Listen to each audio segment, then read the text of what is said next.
Você sabe o que é perdão presidencial? Você acabou vendo isso aqui no caso, no Brasil, do Daniel Silveira. Há quem diga até que Donald Trump pode estabelecer um perdão presidencial para o Bolsonaro, o que não é bem assim. Mas, na verdade, o Donald Trump estabeleceu um perdão que pode ser considerado um dos perdões mais esperados, né, por quem é libertário, ou seja, por quem acredita que o Estado é o verdadeiro câncer. A gente vai falar um pouquinho sobre isso. Você já ouviu falar de Ross Ulbricht? Se não, fica aí tranquilo que eu vou te explicar um pouquinho mais sobre essa história. Vamos falar também sobre a demanda ainda que é movida pelo Donald Trump contra o Alexandre de Moraes. Vamos falar do CPEC, né, o evento conservador que aconteceu, onde Bolsonaro foi exaltado por Donald Trump e deixou a esquerda aqui revoltada. O Lula não quis nem comentar, mas um monte de gente da esquerda aí ficou revoltado com esse aceno do Donald Trump ao Bolsonaro. Enfim, tem muita informação importante aqui para vocês. Mas antes de entrar na matéria, pessoal, peço a você que conheça a nossa biblioteca digital. Está disponível para você aí com vários livros, né, excelentes para você, ó, Espiritualidade e Prosperidade, Segredos dos Ricos nos Investimentos, Segredos da Renda Fixa, Os Princípios da Holding Familiar, 20 Regras para a Vida. Esse livro aqui, escrevi ele há uns 5 anos atrás. E sabe, é engraçado. Quando mudou minha mente, né? Quando eu era gesseiro ainda, né? Eu vi uma frase, né? Uma boleia do caminhão ali, né? Naquela para-choque de caminhão, né? Que era atribuído ao Chico Xavier, né? Você não pode voltar atrás e fazer um novo começo, mas você pode começar agora e fazer um novo fim. Você não tem noção do quanto aquela frase me impactou. Eu me olhei sujo de gesso, me olhei, sabe, um cara que tinha acabado de sair da obra, cansado, minha mulher grávida, tinha uma moto velha e eu falei, cara, eu preciso de mudar minha vida. E aí eu comecei a filtrar frases que realmente podiam me fazer crescer como pessoa. E dali eu fui aplicando aquilo. Né? Fui aplicando e eu pegava um caderninho e ia escrevendo essas frases. Toda frase que eu via que essa eu vou aplicar na minha vida, eu mudava, tá? E aí acabou rendendo esse livro anos mais tarde, né? Eu acabei escrevendo esse livro, né? Que foi concluído há 5 anos atrás. Então, para quem quiser saber quais são essas frases e como isso me impactou, 20 regras para a vida. Você vai pagar o valor que você achar justo, tá? Um dos princípios que eu aprendi é o princípio da honestidade, né, e da confiança. Então você vai fazer o download, pagar o valor que você acha justo, né? Assim você está ajudando o nosso canal, que permanece desmonetizado, tá bom? Vamos lá, pessoal, vamos entender o que está acontecendo agora, vamos entrar na matéria. Você sabe quem é esse rapaz aqui? Provavelmente não, né? Pouco conhecido aqui pra gente, até porque ele já está preso, né? Há 10 anos. Motivo? Desafiou o sistema. Esse é o verdadeiro motivo porque Ross Ulbricht está preso.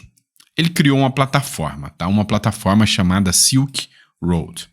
E para a imprensa, né, mal intencionada, esquerdista, o que é a Silk Road? Vamos lá. Trump concede perdão a criador de site de venda de drogas condenado à prisão perpétua.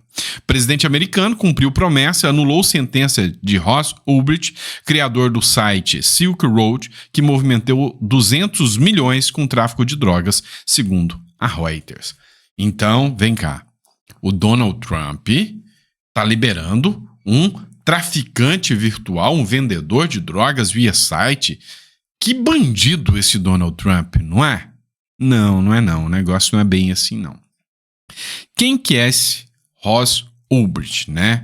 Entenda por que o Trump concedeu perdão a Ross Ulbricht, criador do Silk Road. Vamos explicar para você o seguinte. Esse cara aqui, há alguns anos atrás, ele entendeu que era possível você estabelecer um comércio, né, onde o Estado não estivesse ali controlando tudo. Então ele criou uma plataforma. E essa plataforma, chamada Silk Road, ela era aberta para que você negociasse tudo e qualquer coisa que você quisesse. E você não precisava pagar, né, com dinheiro. Você pagava com Bitcoin. Esse cara, ele fez o quê? Ele provou, né, que o Bitcoin era uma moeda negociável e que era possível estabelecer negócios sem o Estado. Ora, enfim, esse cara é perigoso para o Estado. Então ele mostrou que é possível estabelecer a confiança, com base na confiança, de que com moedas Bitcoin as pessoas pudessem comercializar. E assim foi. Então, segundo Ross Ulbricht, você comercializava nessa plataforma, pagava via Bitcoin, né? E o produto chegava. Era um mercado livre negociado a Bitcoin.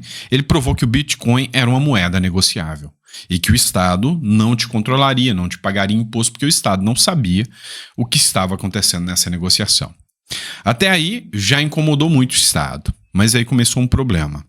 Como era uma plataforma de vendas, ele não conseguia controlar o que estava sendo vendido lá dentro. E figuras começaram a vender drogas e demais produtos, né, ilícitos, inclusive pornografia, dentro dessa plataforma. Tá, não era ele que vendia, era produtos que eram vendidos ali dentro da plataforma. O que aconteceu? Ele foi pego pela justiça norte-americana. E a justiça norte-americana o condenou a 2 prisões perpétuas mais 40 anos de prisão. Ou seja, uma verdadeira sentença de morte. Ele está preso há 10 anos. O Partido Libertário, quando o Donald Trump lançou a sua candidatura, teve uma reunião com o Donald Trump. E o Partido Libertário falou, olha, os libertários, né, pessoas como o Milley, que acreditam que o Estado tem que ser o mínimo possível, querem que você liberte o Ross Ulbricht. Por quê? Porque ele nunca vendeu nada ilícito. E aí era papel, né, da justiça ir atrás de quem vendia coisas ilícitas, e não dele. Ele só criou uma plataforma. Ele não tinha a vontade criminosa de vender produtos ilícitos.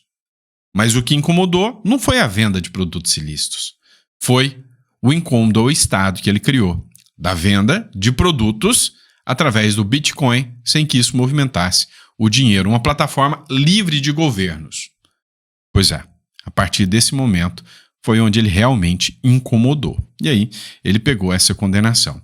Aconteceu algo bem semelhante com o cara do Instagram, não é do Instagram, é do Telegram. Do Telegram, né, que foi preso lá na França, né, porque as pessoas estavam negociando coisas ilícitas dentro do Telegram, que é um aplicativo de conversa, igual o WhatsApp, né, e aí levanta mais uma vez o questionamento.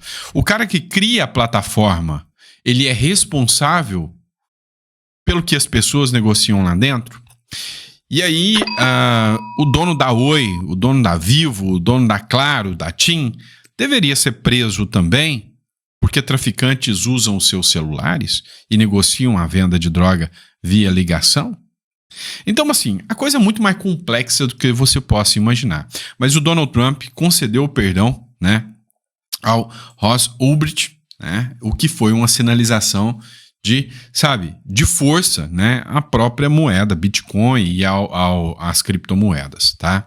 Me estendi muito explicando isso aqui para vocês, mas era necessário. É um assunto que para mim é muito interessante, principalmente para quem é investidor, gosta de fazer investimentos, tá? Vamos lá. Eduardo Bolsonaro ataca Alexandre de Moraes e pede orações pelo pai nos Estados Unidos. O deputado comparou a situação do pai às perseguições a líderes opositores em regimes autoritários, como Venezuela, Cuba e Nicarágua, embora a realidade brasileira seja uma democracia. É o que diz o Infomoney, né? Vamos lá. Você, hoje, é uma pergunta sincera, acha que vivemos numa democracia no Brasil ou não? Sua real opinião. Você acha que o Lula, que o Alexandre de Moraes, que o STF vieram para salvar a democracia? Este é o papel que eles estão fazendo? Porque matérias, inclusive do próprio Estadão, mostram que não, que esse discurso do vamos salvar a democracia já não convence mais ninguém.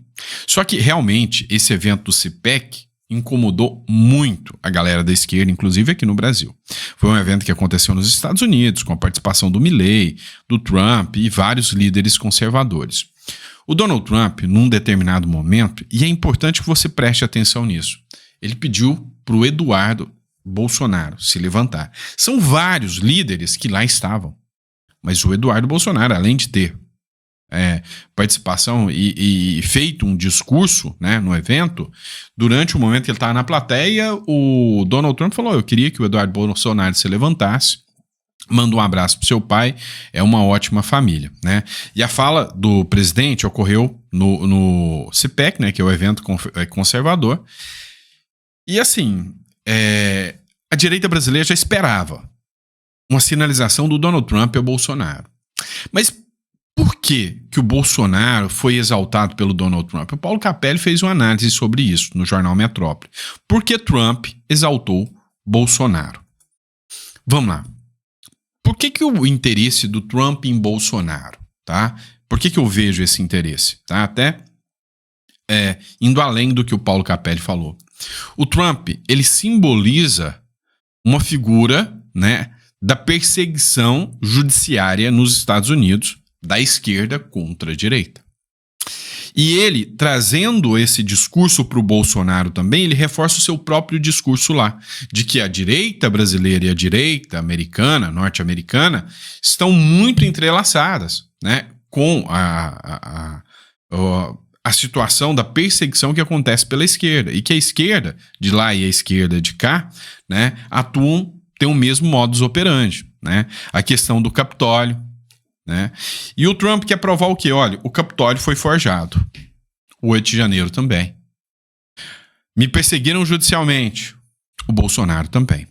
É óbvio que a gente não pode vislumbrar, né, a mesma figura do Trump e do Bolsonaro em patamares iguais. Não dá. Por que o Donald Trump não foi preso, né, e não ficou tão à mercê do judiciário norte-americano quanto o Bolsonaro é aqui? O Bolsonaro, com uma caneta, com um espirro, não precisa de prova, ele vai preso. Por que não foi bem assim com o Donald Trump? Por que o Donald Trump teve muita força? O judiciário ainda é mais independente lá nos Estados Unidos do que aqui no Brasil. Isso é fato, né? E isso é só você ler a última matéria do Estadão que mostra, né, quem é o judiciário, né, em relação ao caso de Dias Toffoli lá liberando o Palocci, né? Não tem como você acreditar numa imparcialidade. Agora tem uma outra figura, uma outra diferença gritante, né, entre Bolsonaro e Donald Trump. O Donald Trump é um bilionário, alinhado e suportado por vários bilionários. Você sabia que o Donald Trump é, né, por definição legal, o primeiro presidente norte-americano preso, porque ele ficou 20 minutos preso, ele chegou a tirar as fotos lá de detentos lá, você sabe disso. Mas por que o Donald Trump foi preso? Chegou-se a determinar a ordem de prisão do Donald Trump e impuseram a ele uma fiança de quanto? 450 milhões de dólares. O que aconteceu? Donald Trump, com doações e com seu próprio recurso, pagou. Imagina se a esquerda faz isso com o Bolsonaro. Poxa, 450 milhões de dólares aqui para o Bolsonaro, nem com doação de Pix à vontade o brasileiro não consegue levantar isso para ele. Entendeu? Então, assim, são figuras completamente, diametralmente distintas. O Bolsonaro está mais exposto do que o Donald Trump esteve. Isso é fato, né? Matéria do Poder 360. Mande um oi para o seu pai, diz Trump a Eduardo Bolsonaro na CPEC. Né? Durante discurso, o presidente dos Estados Unidos elogia a família Bolsonaro e se dirige ao deputado na plateia. Ou seja, mostra, né, uma sinalização muito grande. Mas presta atenção, o CPEC inteiro estava de olho no Brasil. O Milei também citou o Brasil. E essa aqui deixou o Lula revoltado. Né? Na CPEC, Milei afirma que a USAID bancou fraude eleitoral no Brasil. O presidente argentino falou sobre o escândalo da agência americana em seu discurso. Ou seja, isso incomodou demais aqui a esquerda e o próprio judiciário aqui no Brasil. Vai que o Alexandre de Moraes coloca o Milei até no inquérito das fake news, né? Pois é, mas a grande realidade é que o Milei falou isso. A maioria dos jornais falou, mas ele não apresentou provas. Não tem provas. Tá, a grande questão é que a USAID não é de agora. Ela já tem tentáculos e atua aqui no Brasil há 60 anos atrás. Acabou de sair uma matéria interessantíssima onde a USAID fez uma parceria com o Ministério da Educação do Brasil desde a época militar, tá? Onde precisava, né? Ia rever todo o conceito educacional do Brasil. Olha só que interessante. Ou seja, se você não tem aula de direito, cívica, se você não tem aula de economia, se você não tem aula de empreendedorismo, a USAID estava lá com as patinhas dela lá para formar uma geração de burros que acham que Paulo Freire é uma coisa boa para a sociedade. Não é. Cara, você quer que o Brasil cresça? É simples. Dá aula de empreendedorismo para as crianças na escola desde pequeno. Coloca ali, período integral com aula de empreendedorismo, ensinando essas crianças a usar as inteligências artificiais desde o menino, ensinando essas crianças a fazerem relatórios gerenciais, a programar. Você gera uma geração, você cria uma geração de expert. Agora, o que você aprende, né? É a dança do cavalinho mocotó? Ah, pelo amor de Deus. O Brasil se tornou uma vergonha. E sim, a USAID tem grande influência nisso sim. Tá? Mas vamos lá, matéria da Revista Oeste. Líderes conservadores podem fazer a América Latina grande novamente, diz jornalista no CPEC. Pois é, a Mercedes Slepp, jornalista especialista em política norte-americana, disse a líderes conservadores em oportunidade de fazer diz que líderes conservadores têm a oportunidade de fazer a América grande novamente. O Donald Trump quer a volta do Bolsonaro, não tenha dúvida. O Milei quer a volta do Bolsonaro. Uma aliança global, né? Um foro da liberdade, ou seja, em contraposição ao foro de São Paulo que existiu, está nascendo um foro da liberdade. E agora acabou de ter um novo membro que começa a voltar lá na Alemanha, lá, né? O Merz lá acaba de entrar na Alemanha também. Ou seja, o jogo está virando, né? E aí eu tenho uma visão de que com a direita voltando ao poder agora, vai ficar difícil a esquerda se restabelecer. Bem difícil a esquerda se restabelecer. Então, assim, realmente, né, a situação da esquerda não tá nem um pouquinho fácil. Vamos lá, por fim, né, você está acompanhando a ação que teve do Alexandre de Moraes, contra o Alexandre de Moraes, o Trump, né, a Trump Media, ela acaba de entrar com mais uma ação contra o Alexandre de Moraes, né? E aí, eu acho impressionante, porque uma matéria da CNN, né, foi até o Vinícius Carrion que publicou, né, um advogado especialista, né, falou que a chance do ministro Alexandre de Moraes ser condenado é muito grande, tá? Observa só. Espelhamento com o Tribunal Penal Internacional de que algumas pessoas, e aí no caso dele, esse juiz Alexandre de Moraes, poderia eventualmente também não poder mais entrar nos Estados Unidos. A minha pergunta prática é, de que maneira então agora, o que cabe a Alexandre de Moraes fazer neste momento em relação a essa petição? Olha, é muito provável que os advogados da parte autora procurem, eventualmente, uma decisão liminar, algo que, ainda que não seja uma decisão final do caso, já consiga ali proteger os interesses das empresas nesse primeiro momento. E, por outro lado, o ministro Alexandre de Moraes deve se defender nesse processo. E aí, de novo, por isso que essa peculiaridade dessa ação gera tanto estranhamento. É muito curioso, para dizer o mínimo, você ter uma autoridade de um país como o ministro Alexandre de Moraes se defendendo num processo nos Estados Unidos, movido por duas empresas. Então, acho que aqui a gente aguarda, de certa maneira, as cenas dos próximos capítulos. Mas eu acho, e é importante dizer isso aqui para a nossa audiência, que não se deve estranhar caso você tenha aqui uma decisão que seja favorável às empresas, pelo menos num primeiro momento, porque os Estados Unidos lidam com liberdade de expressão de uma maneira bastante própria e que é uma maneira distinta da qual isso acontece no Brasil. Determinados discursos que são restringidos no Brasil, eles são aceitos a partir da maneira pela qual se entende a proteção da liberdade de expressão nos Estados Unidos, protegida pela primeira emenda da Constituição americana, e as duas empresas falam muito sobre infrações à Constituição americana, à primeira emenda nos Estados Unidos e até a maneira pela qual os provedores, como plataformas de vídeo, são tratadas nos Estados Unidos. Existe uma seção de uma lei chamada Seção 230 da Lei da Decência das Comunicações, é uma lei dos anos 90 nos Estados Unidos, que diz que plataformas online não podem ser responsabilizadas por aquilo que os seus usuários postam nos seus ambientes online. Então, essa legislação americana também aparece nos autos para a Rumble, por exemplo, dizer que ela não poderia ser responsabilizada, suspensa, bloqueada por conta do que um usuário seu faz na plataforma. Então, a gente tem aqui um verdadeiro choque de culturas jurídicas. De um lado, numa ação norte-americana, um debate sobre liberdade de expressão ampliada, com um regime de imunidade às plataformas online que também não existe no Brasil.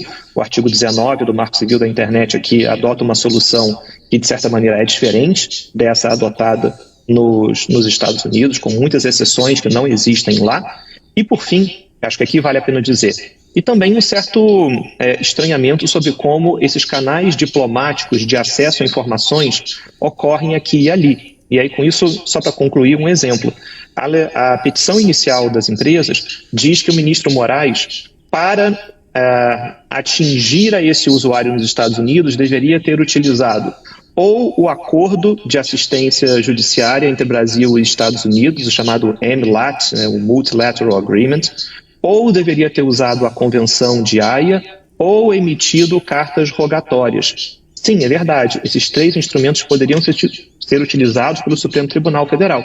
Mas vale dizer que o próprio Supremo Tribunal Federal julgou uma ação recentemente no qual, interpretando o Marco Civil da Internet, se entendeu que o judiciário brasileiro pode requisitar dados diretamente a empresas localizadas no exterior, e em especial olhando para empresas de tecnologia. Então eu acho que existem aqui alguns tilts entre o que diz a legislação americana, a maneira como esse assunto é tratado nos Estados Unidos e a maneira pela qual diversos assuntos de liberdade de expressão, a responsabilidade de plataformas, a maneira de se requisitar dados a empresas estrangeiras, em que o Brasil oferece uma outra solução. Na verdade, o Brasil não oferece outra solução. O Brasil é signatário desses tratados. A forma é essa. Não pode simplesmente o Supremo Tribunal Federal mudar a Constituição ao seu bel prazer de entendimento, né? A regra é essa: tratados internacionais foram feitos para ser cumpridos, tá? Então, se a forma é essa, ou seja, via o tratado, o acordo ou via carta rogatória, né, não se pode simplesmente criar, né? Mas no Brasil é assim, né? Todo poderoso cria tudo na forma do seu bel entendimento. Essa é a minha visão jurídica do negócio, tá? E é isso, pessoal. Espero que vocês tenham gostado. Só relembrando a vocês, não deixe de conhecer a nossa biblioteca jurídica, que está muito boa. Jurídica não, biblioteca digital, perdão. Está muito boa aí para vocês, tá? Então, ó, espiritualidade e prosperidade, os princípios da holding familiar. Você tem um certo patrimônio, tá? Proteja o seu patrimônio com uma holding familiar. Você vai entender como fugir do inventário e proteger seu patrimônio. É muito importante que você entenda sobre isso, tá bom? E é isso, pessoal. Espero que vocês tenham gostado, né? Lembrando que cada livro adquirido ajuda o canal a se manter, uma vez que o canal está desmonetizado, tá bom? Grande abraço, fiquem com Deus e até o próximo editorial.